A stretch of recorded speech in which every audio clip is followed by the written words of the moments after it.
ربیع بن الغاز سے روایت ہے کہ انہوں نے ام المومنین عائشہ رضی اللہ تعالیٰ عنہ سے رسول اللہ صلی اللہ علیہ وآلہ وسلم کے روزے کے سلسلے میں پوچھا تو انہوں نے کہا آپ صلی اللہ علیہ وآلہ وسلم پورے شعبان روزے رکھتے تھے، یہاں تک کہ اسے رمضان سے ملا دیتے تھے۔ اس حدیث مبارکہ کی وضاحت کچھ یوں ہے۔ پورے شعبان روزے رکھنے کے معنی یہ ہیں کہ آپ صلی اللہ علیہ وآلہ وسلم شعبان میں روزے زیادہ رکھتے تھے، کیونکہ اس مہینہ میں اعمال رب العالمین کی بارگاہ میں پیش کیے جاتے ہیں، اور آپ کو یہ بات بے حد پسند تھی کہ جب آپ کے اعمال بارگاہ الہی میں پیش ہوں تو آپ روزے کی حالت میں ہوں۔ حدیث مبارکہ ہے کہ حضرت ابو ہریرہ رضی اللہ تعالیٰ عنہ کہتے ہیں کہ رسول اللہ صلی اللہ علیہ وآلہ وسلم نے فرمایا،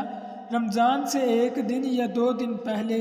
روزہ نہ رکھو، الا یہ کہ کوئی آدمی پہلے سے روزہ رکھ رہا ہو تو وہ اسے رکھے۔